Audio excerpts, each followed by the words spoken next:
반갑습니다. 네. 제가 오늘 좀 딱딱한 내용으로 말씀을 나눌지 아니면 정말 몰캉몰캉 소프트한 걸로 말씀을 나눌지 이렇게 와서 기도해 봤는데 여러분들은 좀 딱딱한 음식도 가능하겠다는 생각이 들었어요. 예배 가운데 하나님이 주시는 은혜도 있고 도전도 있어서 좀 딱딱하게 가도 되겠구나 이런 생각을 했는데 한번 가보도록 하죠. 같이 기도하겠습니다.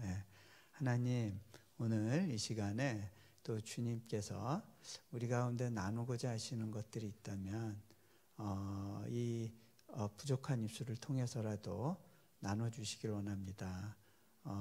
오고 가는 많은 그 영적인 주님이 주시는 은혜와 교감들이 우리 가운데 함께 넘쳐나게 하시고 주님의 풍성하심 안에 누림 있게 하여 주십시오. 감사하며 우리 주 예수 그리스도 이름으로 기도합니다. 아멘. 여호와는 나의 목자시니 내게 부족함이 없으리로다. 이 구절을 가지고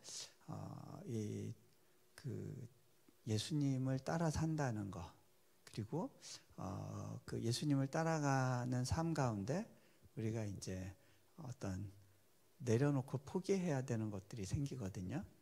그것들을 우리가 그렇게 내려놓는다는 게 뭔가 좀 이런 이야기를 나누어 보려고 합니다. 여러분들 이 여호와는 나의 목자시니 내게 부족함이 없으리로다, 이 구절 많이 들어보셨을 거예요. 또 집에 표구도 이렇게 해놓으시고 그런 분들이 많을 텐데 부족함이 없이 살면 좋겠다라는 생각은 하실 겁니다. 그런데 정말 예수님 때문에 부족함이 없으세요? 나 이제 부족한 거 없어.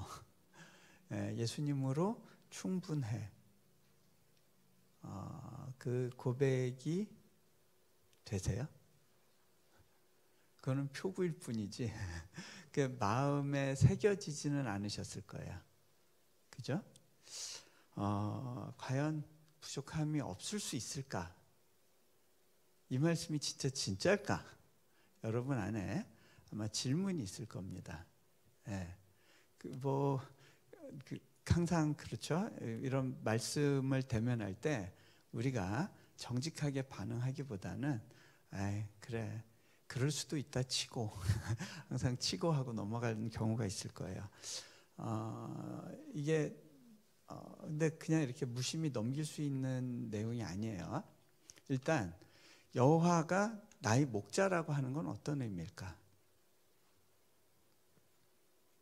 여러분, 여호와가 목자세요?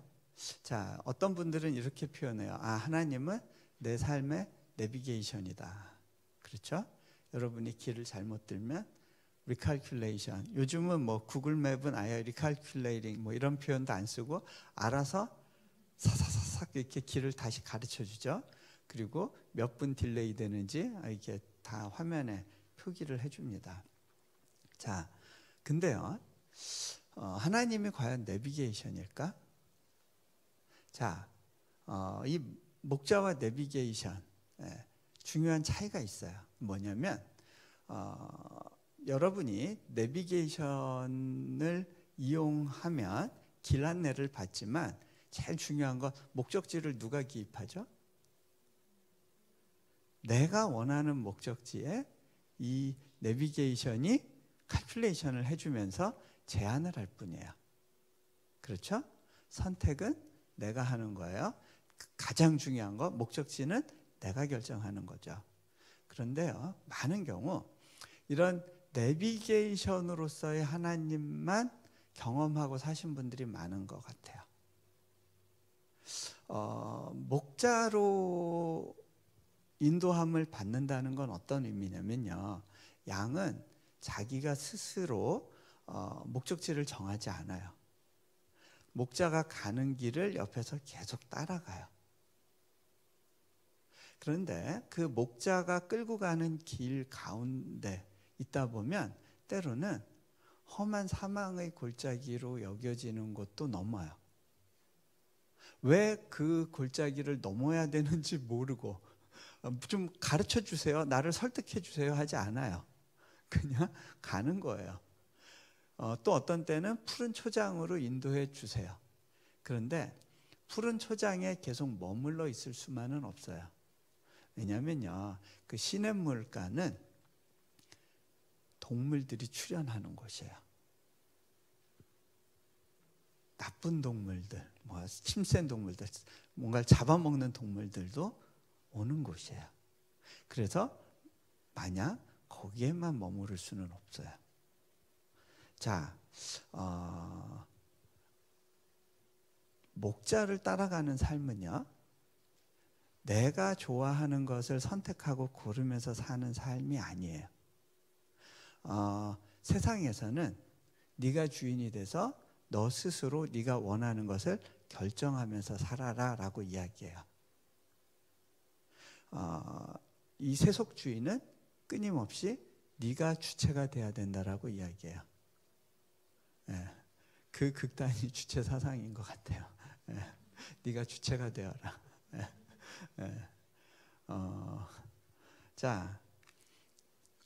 근데 저는 살아보니까 제가 인생을 잘 몰라요.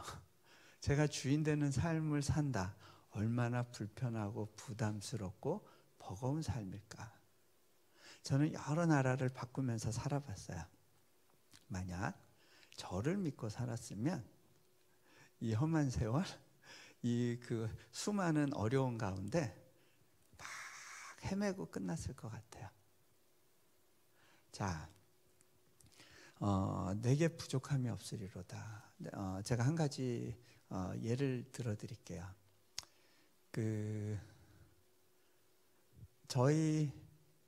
제가 그 가까이에서 이렇게 함께 신앙생활했던 그 교회 후배가 있는데, 이 자매인데, 이 자매는 굉장히 어려운 삶을 살았어요. 일단 그 중고등학교 시절에 아버지가 이제 집을 떠나셨어요. 가족을 버리고 도망간 거예요. 그리고 어머니 혼자서 아이들을 돌보려고 여기저기 이제 파출부를 나가게 됐는데, 과로를 했던 탓인지 어느 날 이렇게 뇌출혈이 오셔서 병원에 입원하시게 됐어요. 그런데 퇴원은 했는데 거동이 불편하고 말이 어눌해지는 이제 그런 상황이 됐죠. 어머니가 밖에 나가서 일을 할 수 없으니까 이제 이 딸이 맞으니까 이제 자기가 나가서 이제 일을 해야 됐어요. 자기 대학교 등록금도 마련하고 그 가족도 돌보고 이러면서 어려운 시간들을 보냈습니다. 결혼을 잘 했는데 남편이 또 벼랑간 이제 고시 공부를 하겠다고 그래가지고 또 오랜 세월 또 가게를 책임져야 되는 그런 시간들을 또 보냈어요. 그런 가운데 이 자매에게 유일한 의지의 대상은 하나님이었어요. 하나님만 열심히 신뢰하면서 그렇게 살아왔는데, 그러면서 이렇게 특별한 중보의 은사도 생겼고, 그 다음에 하나님께서 이렇게 마음에 감동을 주시고 꿈에 보여주시고 기도하게 하시고 하는 그런 많은 일들 가운데 또 조용히 중보하면서 또 하나님께서 귀하게 역사해 주신 경험들이 참 많았어요. 그렇게 조용히 뒤에서 누군가를 위해 중보하고 섬기는 그런 일을 오래 해왔는데, 어느 날 굉장히 충격에 빠졌어요.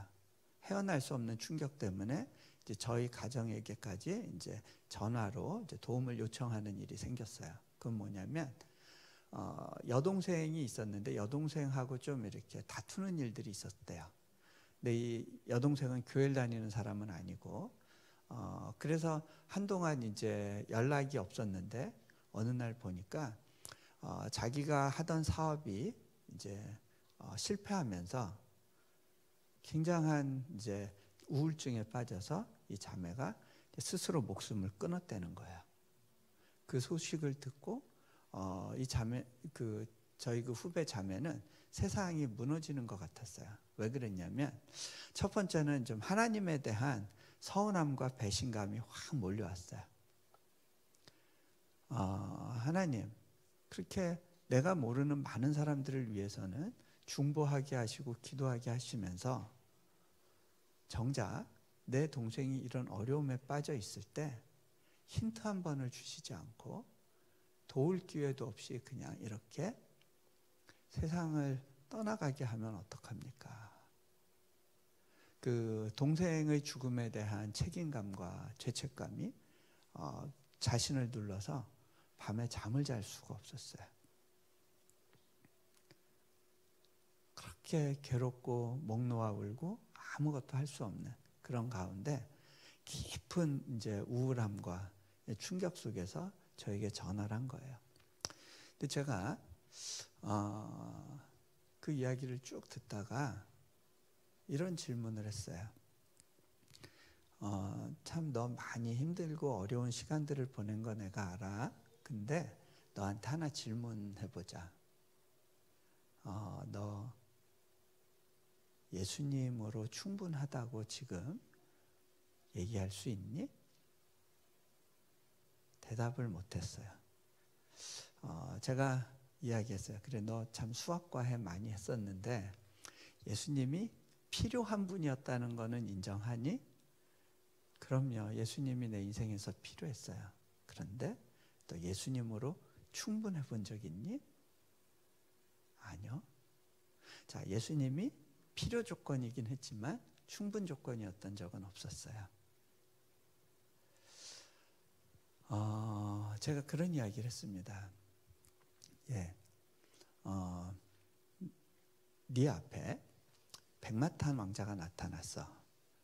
네가 결혼 대상자를 놓고 꿈꾸며 기다리고 있었을 때 백마탄 왕자가 나타났고 그 사람이면 너의 모든 문제를 해결해 줄 것 같아.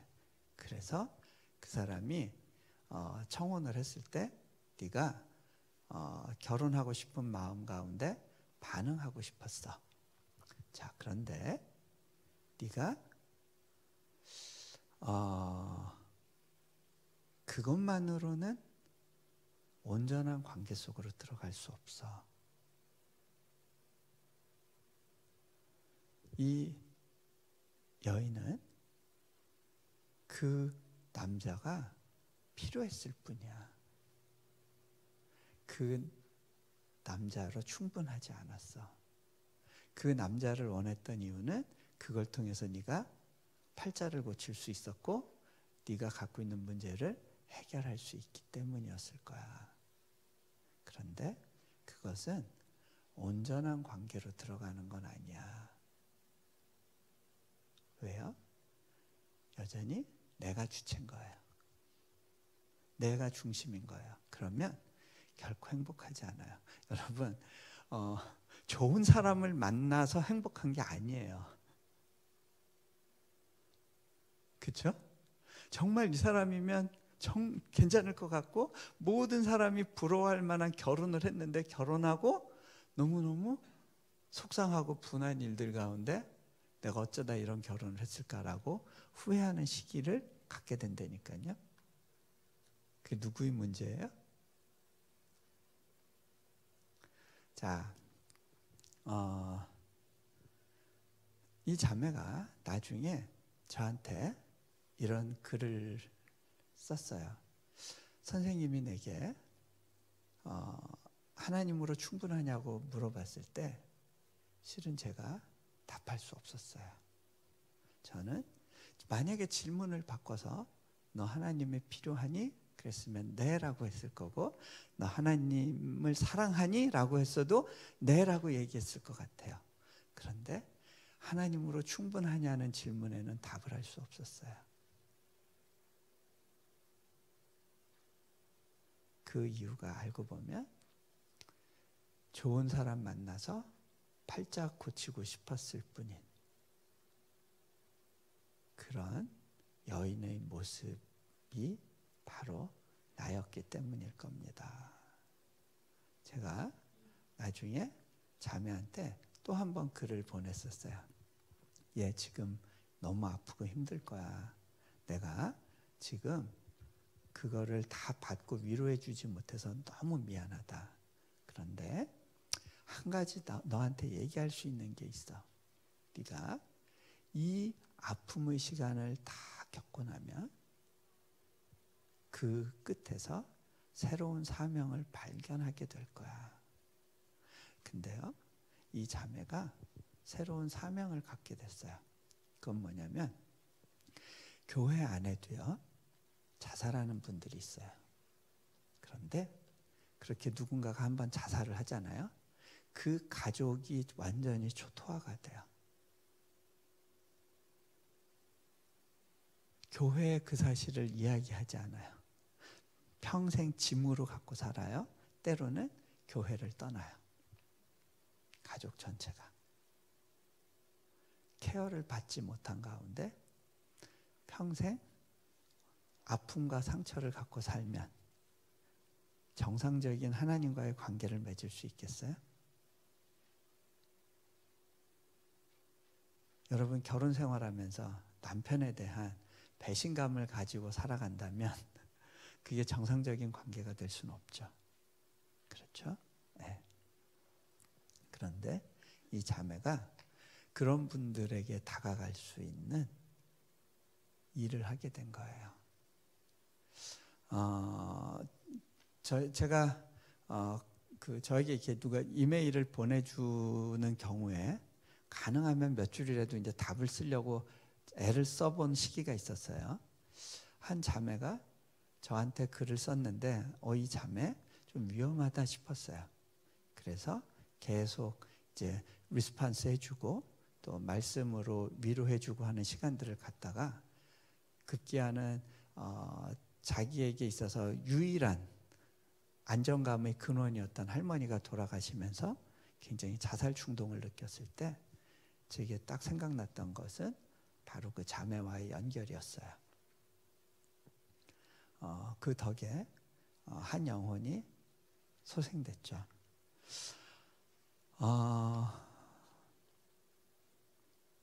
여러분, 여호와로 부족함이 없다. 이게 뭘까요? 조금만 더 설명을 할게요. 제가 한 가지 이제 그 에덴 동산의 이야기로 한번 풀어보면 좋겠는데, 에덴 동산에 아담과 하와가 살았어요. 이 사람들이 에덴 동산에서 살 때 부족한 게 있었을까요? 없었을까요? 없었어요. 네. 확신하세요? 네. 자, 그러면 여러분들은 부족한 거 있어요? 없어요? 많죠? 근데 한번 비교해 볼까요? 아담이 더 많이 갖고 살았을까? 여러분이 더 많이 갖고 살았을까? 아담에게 H마트에서 나오는 그런 맛있는 귤 같은 게 있었을까요?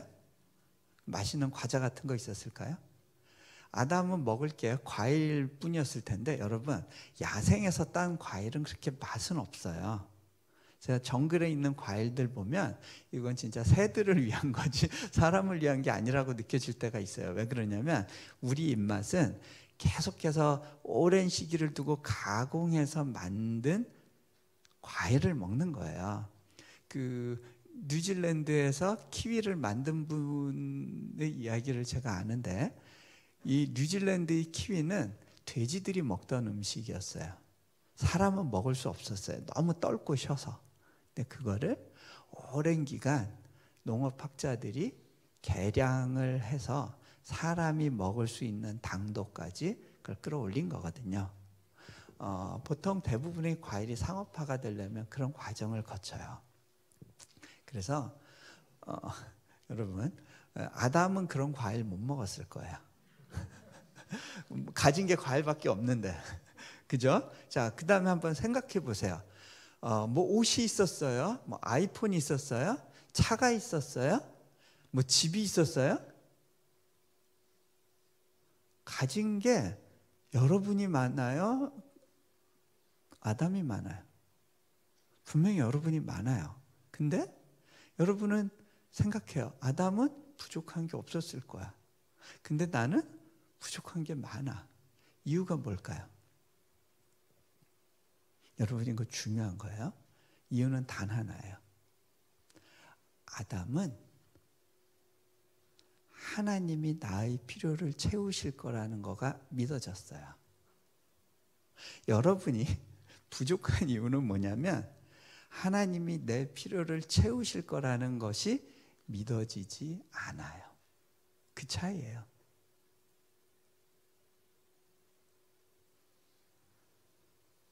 아담에게 그 믿음이 있는 동안은 에덴 동산에서 정말 하나님의 샬롬을 경험하면서 행복한 삶을 살았어요. 그런데 사단이 그 고리를 건드리죠. 사단의 전략은 뭐냐면 너 필요한 거 있어 였어요. 너 부족한 거 있어. 너 모자란 거 있어. 그게 다가 아니야. 뭘 이야기했느냐면요. 너 동산 위에 있는 그 특별한 나무의 열매 그거 먹지 말라고 그랬잖아. 너 그게 너의 부족한 점이야. 그걸 먹으면 세상이 달라져. 어떻게 달라지느냐? 자, 네가 인생의 주체가 된다는 거예요. 네가 인생의 주체가 된다는 건 무슨 얘기냐면요.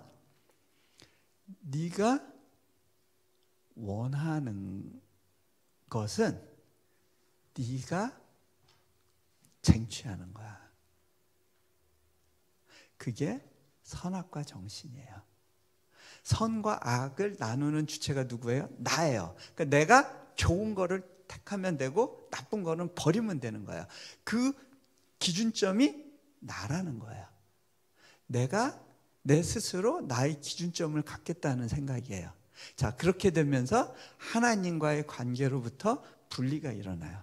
내 스스로 내 필요를 채우겠어. 자, 우리가 이민 올 때 저도 나라를 여러 번 바꿔봐서 알아요. 불안해요. 두렵죠? 이 세상에 믿을 놈 하나도 없어. 그죠? 이 땅에서 도와줄 놈 하나도 없어. 한국에선 그래도 여기저기 비빌 때가 있었는데 여기는 비비면 안 되겠다. 내 스스로 어느 누구도 나를 무시하지 못하게 해야지. 그러면서 오기 전부터 인터넷으로 그냥 열심히 검색해가지고 아주 디테일한 정보들을 다 확보해 갖고 오셨을 거예요. 옛날엔 그 정보가 없어서 다 교회로 왔는데 요즘은 교회로도 안 와요. 그죠? 다 그냥 컴퓨터로 그냥 무시당하면 안 돼. 누가 코백하게 하면 안 돼. 실수하면 안 돼.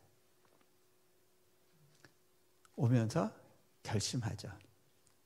여기에 학교 공부로 오신 분들은 내가 한국에선 좀 밀렸을지 모르지만 이 땅에서만큼은 내가 얼마나 대단한 사람인지를 보여주고 말 거야. 사업하시는 분들은 내가 얼마나 괜찮은 사람인지를 내 사업을 통해서 증명할 거야. 그렇게 하고 오셨을 거예요. 근데 내가 주인 되는 삶 힘들어요. 그죠? 뭘 하나 잘못하면 그게 다 나 아니면 내 옆 사람한테 화살이 다 가죠. 왜 그거밖에 못해? 왜 그거밖에 안 돼? 그죠? 네.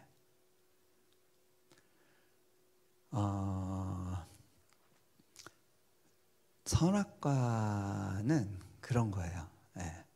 내가 주인 되는 삶을 원했어요. 그래서 그게 그렇게 좋아 보였어요. 아담은 하와와 함께 이제 그 열매를 먹었죠. 그 다음에 처음으로 생긴 게 뭐예요? 예전에는 하나님의 눈으로 나를 봤어요. 그러니까 내게 부족한 게 없었어요. 뭘 더 채울 게 없었어요. 그런데 이제 내가 인생의 주인이 돼서 내가 내 인생의 모든 부담을 스스로 책임져야 되는 상황이 됐어요. 첫 번째 보는 게 뭐예요? 나의 부족함이에요. 초점이 나의 부족함으로 오게 돼요. 근데 보니까 벌거벗었어. 뭘 해요? 무화과 나무 잎으로 가려요. 그런데요, 이 무화과 나무 잎으로 가리는 거는 어떤 문제가 있냐면요, 무화과가 나무 잎이 말라버려요. 계속 갈아줘야 되는 거예요. 자, 이런 거죠. 여러분이 당장 차가 필요해요. 그죠? 근데요, 제가 미국에서 영적으로 좀 이렇게 낙심이 되고 그럴 때는요, 주변에 차에 관심이 많아지더라고요. 그리고 누가 이렇게 벤치 타고 이렇게 교회 딱 오면 누가 저 차를 타고 왔을까? 다시 한번 확인하고 싶어지는 이렇게 충동이 생겨요. 예. 그리고 내 주변에 가까운 사람이 무슨 차, 어떤 차종을 갖고 있는지를 입력하려고 안 해도 자연히 기록이 돼요, 머릿속에. 그죠? 예. 근데 영적으로 배부를 땐 그런 생각이 안 나는데 배고프면 그래요. 근데요, 내가 몇 달을 몇 년을 아껴서 차를 하나 뽑았다고 해보세요. 그 차가 좋죠. 그 차 때문에 기분 좋죠. 교회 운전하고 올 때 아주 기분 좋죠. 그런데 그 기분 좋음이 몇 달 가던가요.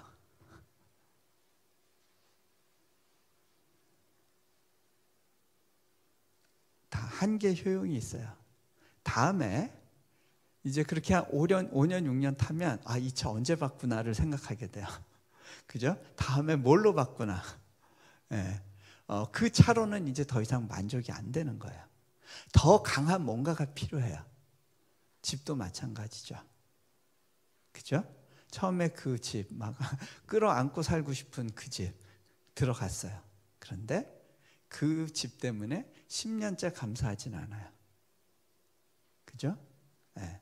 자, 한계 효용이 있어요. 그런 것들로 우리가 행복해질 것 같은데 좀 지나면 말라버려요.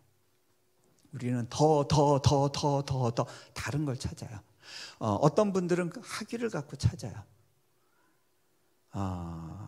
여러분, 그 다 미혹이더라고요. 저는 정말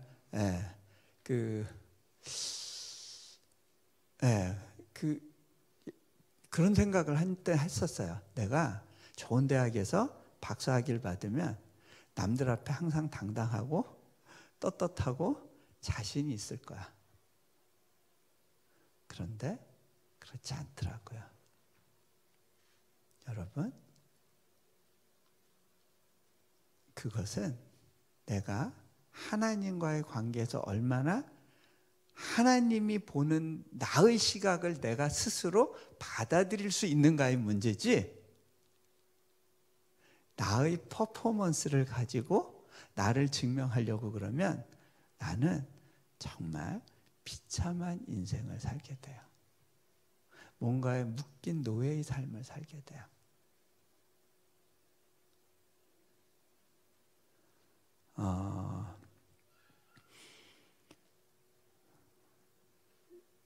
부족함이 없으리로다. 자,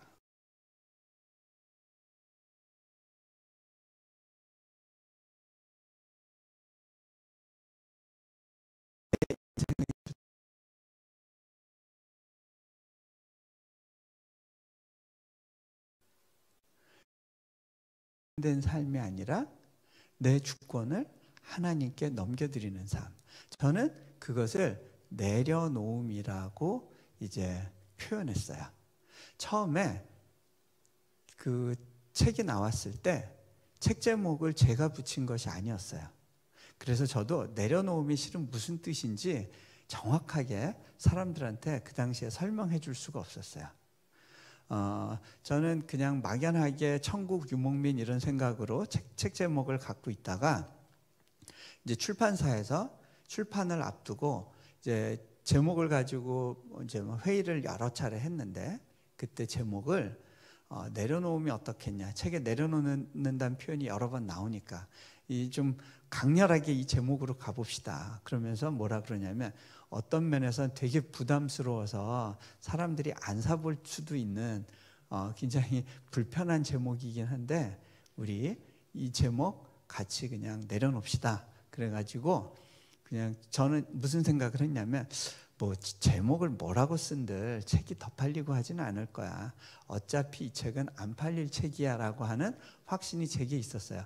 만약에 이게 잘 팔릴 책이라고 생각했으면 전 못 썼을 것 같아요. 떨려서. 그리고 긴장하고 부담스러워서 책을 못 냈었을 것 같아요. 근데 안 팔릴 책이라는 확신이 있었으니까 그냥 한 달 반 걸려서 그냥 대강 써가지고 원고 넘기고 저는 그 책을 다시 들여다볼 생각도 안 하고 있었죠. 뭐 교정도 제대로 못했어요. 그래서 거기에 실명으로 다 거론해놓고 그 사람들한테 뭐 이렇게 물어보지도 않았어요. 책에 이름 넣어도 되냐? 왜냐하면 뭐 이게 몇 권 팔린다고 그 짓을 해. 그러고 이제 잊고 있었는데 이 책이 진짜 많이 판매됐어요. 그 한국인이 쓴 한국인 크리스찬 저자가 쓴 책 중에는 가장 많은 수가 판매된 것 같아요. 근데 그 기록이 앞으로는 안 깨질 것 같아요. 왜냐하면 앞으로는 사람들이 책을 더 안 읽게 되니까.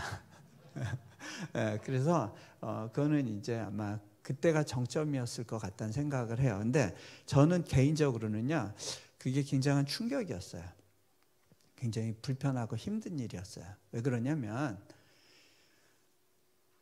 갑자기 남들이 알아보는 삶에 한 번도 제가 그런 삶을 살 거라는 거를 기대해 본 적도 없고 하나님에게 요청해 본 적도 없었어요.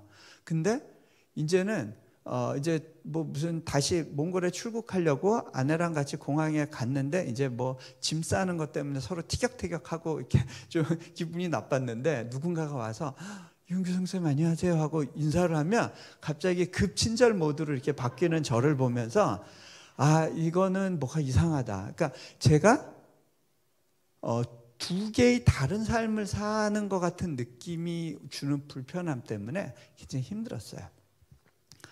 그래서 저는 그 책을 너무 섣불리 썼다고 생각을 하고 멀리 치워놓고 안 보고 이 내려놓음이란 제목으로는 설교도 못하고 그런 시간이 좀 한동안 있었어요. 그런데 그러던 중에 한 몇 년 전이었는데 제가 누구한테서 이메일을 받았어요. 이메일 가운데 어떤 글이 이렇게 묵상이 이렇게 적혀 있는데 제가 그걸 보면서 야, 요즘 내가 하나님께 고백하고 기도하는 내용인데 누가 이 내용을 이렇게 잘 표현해냈지? 야, 도대체 누구야? 이분이 직접 쓴 것 같지는 않고 그러고 밑에를 쫙 봤는데 밑에 뭐라고 돼 있냐면 내려놓음에서 발췌 이렇게 돼 있는 거예요. 제가 그걸 보고 막 혼자 웃었어요. 예. 그러고 나서는 그때 무슨 생각이 들었냐면 그렇구나. 이 책을 내가 썼다고 생각하는 것 자체가 오만일 수 있겠다. 그때 특별하게 주신 하나님의 영감 때문에 쓴 거예요. 저는 제가 얼마나 글을 못 쓰는 사람인지 알아요. 저 중고등학교 때 101장 이런 거 너무 싫어했고요. 좀 학문적인 글쓰기는 좀 공부했으니까 이제 하버드 대학교에서 박사 논문 썼을 때 그거 논문 한 7년 걸린 것 같아요. 예, 준비하는 시간까지 다 하면. 근데 그렇게 해서 쓴 책을 뭐 일부 그 하버드에서 리딩 리스트에 넣어서 교재로도 썼대는데 그래봐야 200명이 채 안 읽었을 거예요. 7년 준비한 거를 독자가 200명 만들기도 어려워요. 물론 이제 뭐 일반 서적하고 학술 서적 단순 비교는 어렵지만, 근데 그 내려놓으면 한 달 반 쓴 건데 아마 읽은 수가 한 200만 명이 넘을 거예요. 한번 비교해 보세요. 제가 하는 일과 하나님이 하시는 일은 차원이 달라요. 저는 그래서 이 인생을 살아가면서 제가 할 수 있는 일만 하다가 가기보다는 하나님이 하시는 일을 옆에서 보다 가는 것이 훨씬 의미 있고 유익한 삶이겠다라는 생각을 해봐요.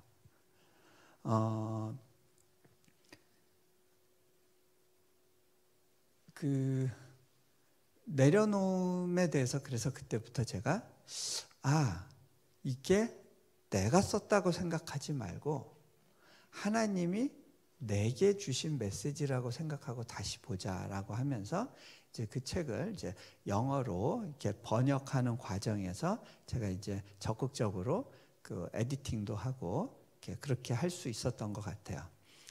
그러면서 내려놓음이라고 하는 거에 대해서 좀 더 생각을 해볼 수 있었습니다. 근데 시간이 많이 갔네요. 어떡하죠? 빨리 마무리할게요.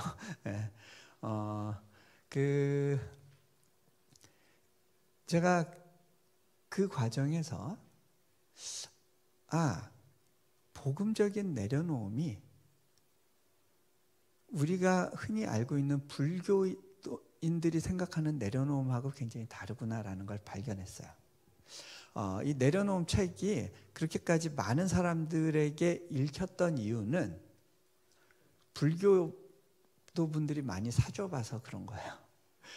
크리스찬 독서 인구가 그렇게 많지 않아요. 제가 볼 때 크리스찬 독서 인구 최대 30만 명 봐요. 그 이상이 판매되고 읽히고 하는 거는 물론 이제 비독서 인구도 읽었겠지만 크리스찬 비독서 인구들도 근데 이제 그렇게 많이 본 이유가 그런 걸 거예요. 하버드 대학에서 박사학위 받았다는 사람이 몽골에 선교사로 갔대. 와, 그러면서 도대체 무슨 충격을 받은 거야? 그러면서 이제 봤겠죠. 근데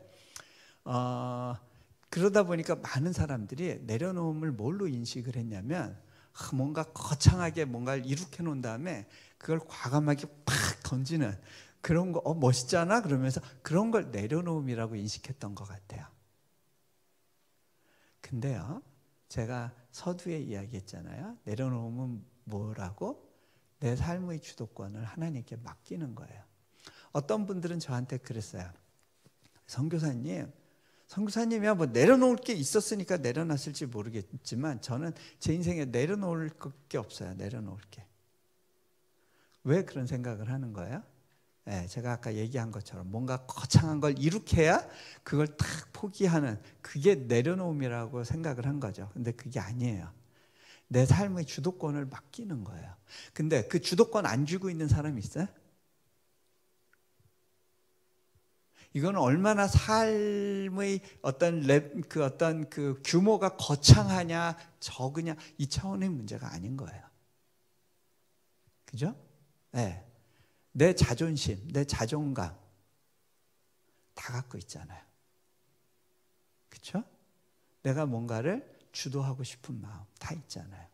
근데 그거를 하나님께 맡긴다는 게 뭐냐? 양으로서 살아간다는 게 뭐냐? 그거를 조금만 더 설명을 할게요. 불교에서는 공사상 그런 게 있어요. 뭐 유교에서도 청빈이란 게 있죠. 그리고 뭐 비움 또는 무소유 이런 개념이 있어요. 그런데 많은 경우 그 개념을 직접 교회에 갖고 들어와 가지고 그거를 적용시키려고 하는 분들도 있어요. 근데 그거는 복음에서 출발한 게 아니에요. 불교의 지향은 뭐냐면 비우는 것 자체가 목표예요. 그래서 비워서 제로 상태로 만들라는 거예요. 근데 그럼 어떤 문제가 생기냐면요. 얼마 전에 이제 해민 스님이란 분이 뭐 이렇게 뭐 집사하고 뭐 이런 것 때문에 문제가 됐잖아요. 근데 이게 불교에서는 이게 문제가 될 수 있어요. 뭘 소유하면 안 된다는 생각이 있거든요. 그래서 무소유라고 하는 개념이 있어요. 근데 그러면 딱 무소유하면 누가 생각나요? 법정 스님. 그러면 그분이 레벨이 딱 되면서 그 밑으로는 다 그냥 겨야 되는 거예요. 다 지적질 당해야 되는 거예요. 누가 더 많이 내려놨는가를 계속 끊임없이 비교하게 돼 있어요. 그런데 성경은 알아요. 우리가 무의 상태가 될 수 없다는 거. 그리고 그게 하나님이 우리 삶에 갖고 계신 궁극적인 목표가 아니라는 거. 하나님의 목표는 뭐냐면요, 여기 23장 시편 23장에 그런 얘기가 나오죠. 주께서 내 원수의 목전에서 내게 상을 차려주시고 기름을 내 머리에 부으셨으니 내 잔이 넘치나이다. 내 잔이 넘치나이다. 자, 잘 보세요. 불교에서는요, 이런 큰 드럼통 같은 거가 있어요. 거기 물이 가득 담겨 있어요. 이게 무거워서 못 움직여요. 근데 이 물은 이게 모기가 낀다고 퍼내래요. 그러면 어떻게 해요? 물을 열심히 바가지로 퍼내요. 퍼내고. 그래서 비우는 거. 그게 불교적인 접근이에요. 근데 기독교적인 접근은 그게 그렇게 해봐야 또 비 오면 물 차고, 비 오면 물 차잖아요. 그거를 모래로 덮어두는 거죠. 가장 좋은 거, 가장 중요한 걸로 채우는 거예요. 그래서 하나님으로 채워져 가는 과정이 내려놓음과 같이 가요. 우리 인생에서 우리는 우리 스스로 주도권을 넘겨드리는 거가 불가능해요. 선악과의 자손들이기 때문에. 근데 그것이 가능한 방법이 있어요. 여호와의 선하심과 인자하심이 맛보아질 때, 그때 비로소 괜찮구나. 내가 여전히 안전하구나. 세상에서는 날 보고 뭐라고 그러고 질시하고 또 때로는 나를 핍박하지만 그래도 나는 안전해라고 하는, 왜? 하나님이 나에게 어떤 분인지 내가 아니까, 경험했으니까. 제가 몇 가지 예를 들어 드릴게요. 저도 한때는요, 이게 정확하게 정리가 안 됐던 시기가 있었어요. 그때는 남들이 저를 바라보는 시선이 불편하기도 했었어요. 왜? 도대체 내려놓음을 썼다는 사람은 무슨 양복을 입고 있어? 무슨 신발을 신어? 무슨 차를 타? 뭐 이렇게 들어오면 저도 뭐가 내려놓는 건지 모르겠는 거죠. 그죠? 예. 근데 이런 게 아니라는 거를 이해하는데 약간의 시간이 필요했었어요. 저도 이제 동양적인 사고에 익숙해 있던 부분이 있다 보니까. 한 번은요, 제가 두바이라고 하는 곳에 가서 집회를 하는데 몽골에서 있던 사람이 거길 가니까 이 물가의 갭 때문에 좀 충격이 있었어요. 제가 물론 보스턴에서 생활했기 때문에 이 물가의 갭에 대한 인식은 있었는데, 그 두바이 같은 경우는 호텔이 워낙 비쌌어요. 그러니까 막 아주 비싼 건 막 하루에 2,000불 이런 것도 있고요. 근데 뭐 중급이라고 그분들이 분류하는 호텔도 보통 하루에 300불, 400불. 저에게 있어서는 몽골에서 한 달 생활비인 거예요. 근데 거기서 교회에서 며칠씩 재워주는 거면, 호텔에서 이렇게 불러서 이렇게 식사를 하는데 이 식사 양을 보니까 이게 제대로 먹지는 못하고 이거 다 남기는데 이거 돈으로 따지면 막 아까운 거예요. 그날 제가 호텔 숙소로 들어가면서 좀 이렇게 마음이 되게 불편했어요. 하나님께 넋두리로, 하나님, 제가 왜 이런 데서 자야 되죠? 저는 몽골 선교사인데 제가 굳이 이런 걸 누려야 될 이유가 있나요? 저 막 이렇게 식사하고 이럴 때 불편해요. 제가 이런 거 하고 싶다 그런 적도 없잖아요. 꼭 이거를 제가 지금 왜 해야 되는지 뭐 말씀을 전하러 왔는데 좀 불편해요. 제가 넋두리를 했어요. 근데 그때 하나님께서 제게 그런 마음을 주신다고 느꼈어요. 뭐냐면, 내가 너에게 준 것을 좀 있는 그대로 좀 누려줄 수 없겠니? 하나님의 첫 번째 요청이 뭐냐면요, 내가 너에게 허락한 것을 좀 있는 그대로 누려줄 수 없겠니? 예요. 여러분들, 여러분이 누리는 자연은 굉장히 특별하다는 거 아세요? 저는 이 텍사스, 특히 전 이스트 텍사스에서 머무는데 너무 좋아요. 거긴 봄, 여름, 가을, 겨울이 있잖아요. 저는 이 봄이 돼도 좋고, 저희 애들 중에 막내는 인도네시아에서만 자랐어가지고 이 봄이 뭔지 가을이 뭔지 몰라요. 네. 그러다가 여기 와서 처음 그걸 경험을 하는 거예요. 항상 단색으로만 돼 있던 인도네시아의 자연을 보다가 또 여기서 형형색색의 자연이 존재한다는 걸 이렇게 경험하면서 오는 어떤 기쁨이 있어요. 여러분들한테는 그게 당연한 건지 모르겠지만 어떤 사람들에게는 이것이 굉장히 특별한 선물일 수 있어요. 근데 여러분들이 그걸 충분히 누리고 계신지 모르겠어요. 하나님께서 제게 물어보시더라고요. 내가 너에게 허락한 걸 있는 그대로 누려봐 줄 수 없겠니? 나는 너에게 가장 좋은 것을 주고 싶단다. 여러분, 그 하나님의 마음을 누릴 수 있으면요, 지금 좀 없어도 괜찮아요. 아세요? 만약에 여러분의 아이가 아빠한테 이 세상에서 우리 아빠가 최고예요. 난 아빠한테 뭐 더 요구할 게 없어요. 아빠가 최고예요. 선물 안 사주셔도 돼요. 그러면요, 네. 그게 여러분이 몇 천억을 집에 쌓아놓고 있다고 해서 그 이상 행복할까요?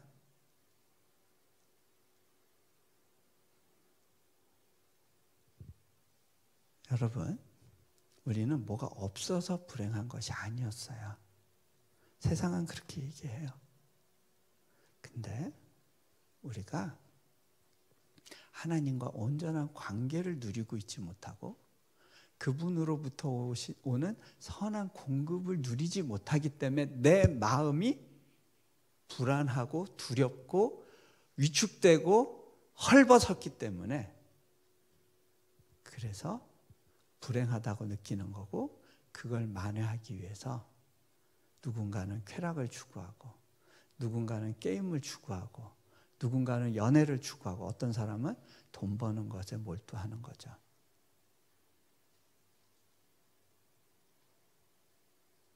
여러분 잘 생각해 보세요.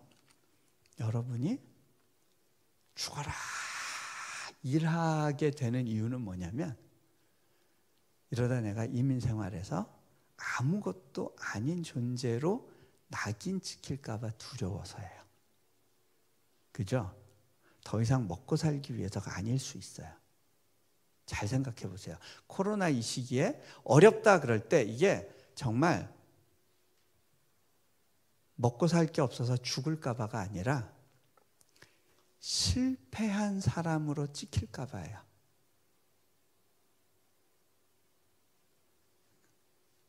여러분, 굶어 죽는 거 쉽지 않아요. 제가 아는 굉장히 많은 선교사들이 있는데 이 선교사들이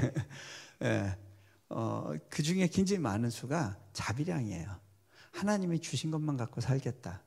저희 제가 머물고 있는 YM 베이스에 다 그렇게 사시는 분들인데, 두 노인이 서로가 손잡고 이렇게 산책하는 모습을 보면 그렇구나. 굶어 죽는 게 쉽지 않구나. 안 죽어요.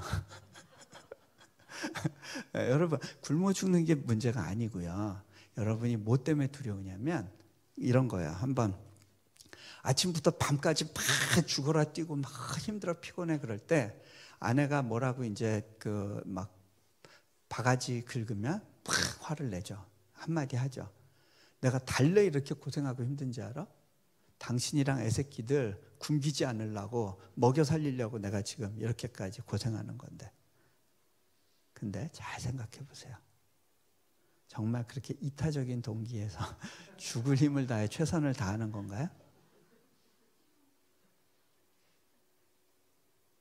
내가 성공한 남편, 성공한 아빠로 인정받고 싶어서 그런 거 아니었나요?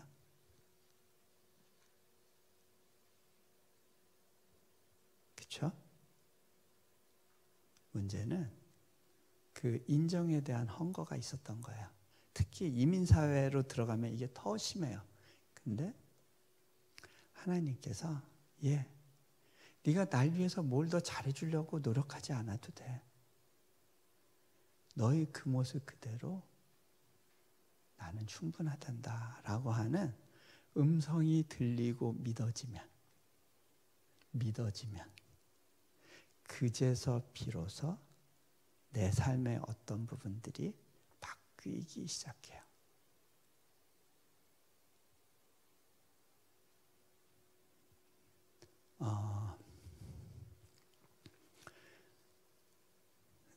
한 가지만 더 예를 들고요. 제가 말씀을 랩업 할게요. 한 술에 배부를 수 없으니까 혹시 필요하신 분들은 제 책을 참조하세요.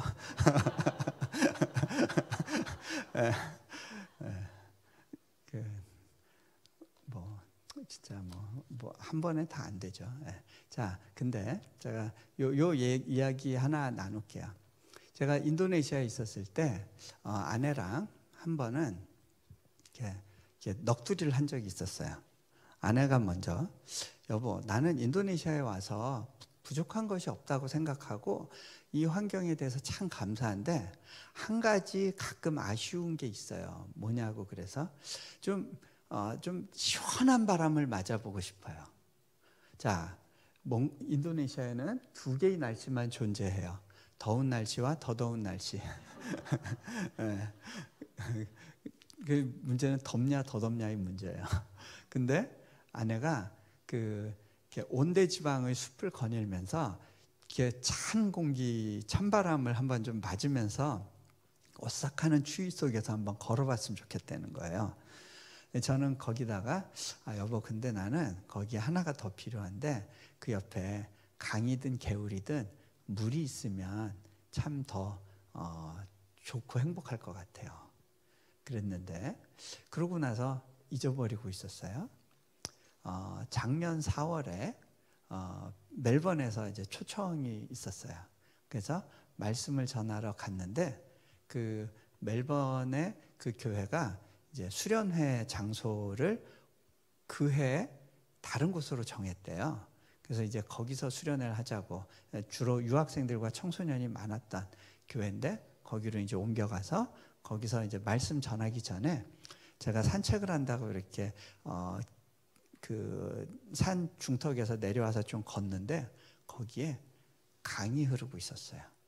그리고 거기 나무가 이렇게 우거져 있는데 거기서 거니는 가운데 갑자기 찬바람이 샥 불어요. 여러분, 멜번의 4월은 가을이에요. 남반구이기 때문에. 근데 순간적으로요, 제가 무슨 생각이 딱 들었냐면 하나님께서 제게 이렇게 말씀하신다고 느꼈어요. 서프라이즈. 놀랬지? 내가 너를 위해 준비한 거거든. 제가 그때 깨달았어요. 이 수련회를 부르실 때, 수련회를 생각하실 때 제일 먼저 하나님께서 저를 염두에 두셨다는 거예요. 주인공 의식이거든요.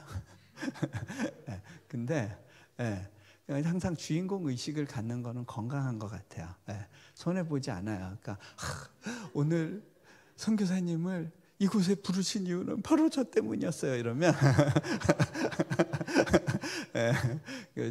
남들은 주인공 의식 그러겠지만 그게 복이더라고요. 그 하나님의 섬세한 배려를 경험하고 누릴 수 있으면 다른 거 더 필요 없더라고요. 그랬기 때문에 제가 인도네시아에서 버틸 수 있었어요. 인도네시아로 부르실 때 하나님이 사역 잘하고 있는 몽골에서 나가게 하셨고, 그 다음에 갈 곳 모르면서 기도하는 가운데 인도네시아로 부르셔서 거기선 하나님이 저한테 불을 던질 준비를 하게 하실 거라고 생각을 했어요. 근데 인도네시아 세계 최대 이슬람 국가, 거기서는 아무것도 할 수 없다고 느껴졌어요. 그야말로 미션 임파서블이었어요. 뭐 도와주는 사람도 없었어요. 거기서 어떻게 대학을 세우나? 대학 세우라고 들어와 그렇게 하라고 마음 주셔서 왔는데 여기선 그 일은 절대 일어날 것 같지가 않았어요. 비자 문제도 안 나오고 몸은 아파서 수술하고 거의 뭐 죽을 뻔한 상황을 갖게 되고 뭐가 아내는 갑자기 넷째가 생겨서 너무 힘들었고 그 뭐 정신이 없는 상황 가운데 그런데 거기서 버틸 수 있었던 이유는 제 삶의 목표가 성공이 아니었기 때문이었어요.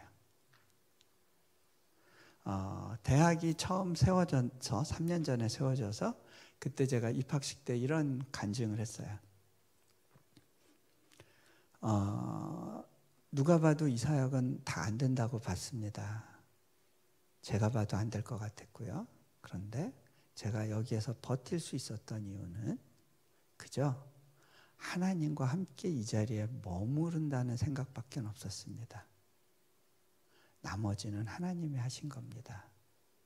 제가 여기에 이렇게 머무를 수 있었던 이유는 제 삶의 목표가 성공이 아니었기 때문입니다. 목자를 따르는 삶은 굉장히 연약하고 왜소해 보이고 정말 아무것도 일어날 것 같지 않고 그거에 비해서 세상은 너무 큰 것 같고 그런데 그 목자를 따르는 삶이 기꺼이 수용되고 그 삶이 최고라는 것이 믿어지는 사람을 통해서만 하나님이 하시는 특별한 일들이 있습니다. 제가 요거 5분만 더 할게요. 예. 제가 날이면 날마다 오지 않습니다. 저 이번 달에 떠나면 이제 달라스는 또 오게 되지 않을 것 같아요. 예. 자, 모르죠. 또 올 수도. 예.